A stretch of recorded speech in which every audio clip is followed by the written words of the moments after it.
यदि आपके घर में आपको एक भी चूहा नजर आ जाए तो आप बेचैन हो उठेंगे। आप उसको अपने घर से भगाने की तमाम तरकीबें लगाएंगे क्योंकि चूहों को प्लेग जैसी कई भयानक बीमारियों का कारण माना जाता है। लेकिन क्या आपको पता है कि हमारे देश भारत में माता का एक ऐसा मंदिर भी है जहां पर 20,000 चूहे रहते हैं और मंदिर में आने वालों भक्तों को चूहों का झूठा किया हुआ प्रसाद ही मिलता है। आश्चर्य की बात यह है कि इतने चूहे होने के बाद भी मंदिर में बिल्कुल भी बदबू नहीं है। आज तक कोई भी बीमारी नहीं फैली है, यहाँ तक कि चूहों का झूठा प्रसाद खाने से कोई भी भक्त बीमार नहीं हुआ है।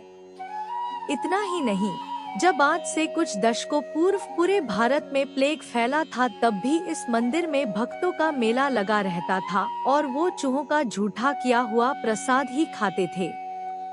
यह है राजस्थान के ऐतिहासिक नगर बीकानेर से लगभग 30 किलोमीटर दूर देशनोक में स्थित करणी माता का मंदिर, जिसे चूहों वाली माता, चूहों वाला मंदिर और मूषक मंदिर के नाम से भी जाना जाता है। करणी माता, जिन्हें की भक्त मां जगदम्बा का अवतार मानते हैं, का जन्म 1387 में एक चारण परिवार में हुआ था। उनका बचपन का नाम रिगुबाई था। रिगुबाई की शादी साठिका गांव के किपोजी चारण से हुई थी, लेकिन शादी के कुछ समय बाद ही उनका मन सांसारिक जीवन से ऊब गया, इसलिए उन्होंने किपोजी चारण की शादी अपनी छोटी बहन गुलाब से करवाकर खुद को माता की भक्ति और लोगों की सेवा में लगा दिया। जन कल्याण, अलौकिक कार्य और चमत्कारिक शक्तियों के कारण रिगुबाई को करणी माता के नाम से स्थानीय लोग पूजने लगे। वर्तमान में जहां यह मंदिर स्थित है, वहां पर एक गुफा में करणी माता अपनी इष्ट देवी की पूजा किया करती थी। यह गुफा आज भी मंदिर परिसर में स्थित है। कहते हैं करणी माता 151 वर्ष जिंदा रहकर 23 मार्च 1538 को ज्योतिर्लिन हुई थी। उनके ज्योतिर्लिन होने के पश्चात भक्तों ने उनकी मूर्ति की स्थापना करके उनकी पूजा शुरू कर दी, जो कि तब से अब तक निरंतर जारी है। माता बीकानेर राजघराने की कुलदेवी है। कहते हैं कि उनके ही आशीर्वाद से बीकानेर और जोधपुर रियासत की स्थापना हुई थी।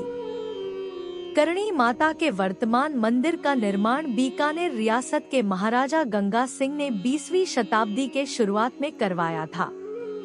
इस मंदिर में चूहों के अलावा संगमरमर के मुख्य द्वार पर की गई उत्कृष्ट कारीगरी, मुख्य द्वार पर लगे चांदी के बड़े बड़े किवाड़, माता के सोने के छत्र और चूहों के प्रसाद के लिए रखी चांदी की बहुत बड़ी परात भी मुख्य आकर्षण है।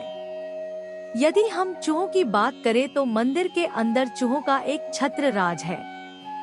मंदिर के अंदर प्रवेश करते ही हर जगह चूहे ही चूहे नजर आते हैं। चूहों की अधिकता का अंदाजा इसी बात से लगाया जा सकता है कि मंदिर के अंदर मुख्य प्रतिमा तक पहुंचने के लिए आपको अपने पैर घसीटते हुए जाना पड़ता है, क्योंकि यदि आप पैर उठाकर रखते हैं तो उसके नीचे आकर चूहे घायल हो सकते हैं, जो कि अशुभ माना जाता है। इस मंदिर में करीब 20,000 काले चूहों के साथ कुछ सफेद चूहे भी रहते हैं। इस चूहों को ज्यादा पवित्र माना जाता है। मान्यता है कि यदि आपको सफेद चूहा दिखाई दे गया तो आपकी मनोकामना अवश्य पूर्ण होगी।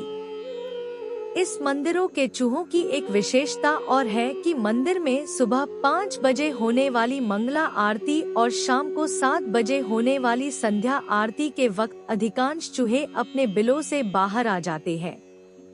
इन दो वक्त चूहों की सबसे ज्यादा धामा चौकड़ी होती है। यहाँ पर रहने वाले चूहों को काबा कहा जाता है।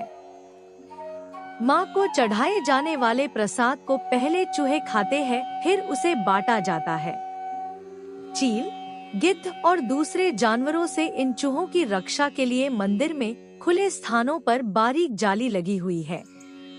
करणी माता मंदिर में रहने वाले चूहे माँ की संतान माने जाते हैं। करणी माता की कथा के अनुसार एक बार करणी माता का सौतेला पुत्र, उसकी बहन गुलाब और उसके पति का पुत्र लक्ष्मण कोलायत में स्थित कपिल सरोवर में पानी पीने की कोशिश में डूबकर मर गया। जब करणी माता को यह पता चला तो उन्होंने मृत्यु के देवता याम को उसे पुनः जीवित करने की प्रार्थना की।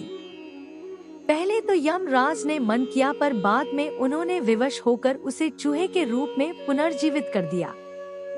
हालांकि बीकानेर के लोक गीतों में इन चूहों की एक अलग कहानी भी बताई जाती है, जिसके अनुसार एक बार 20,000 सैनिकों की एक सेना देशनोक पर आक्रमण करने आई, जिन्हें माता ने अपने प्रताप से चूहे बना दिया और अपनी सेवा में रख लिया।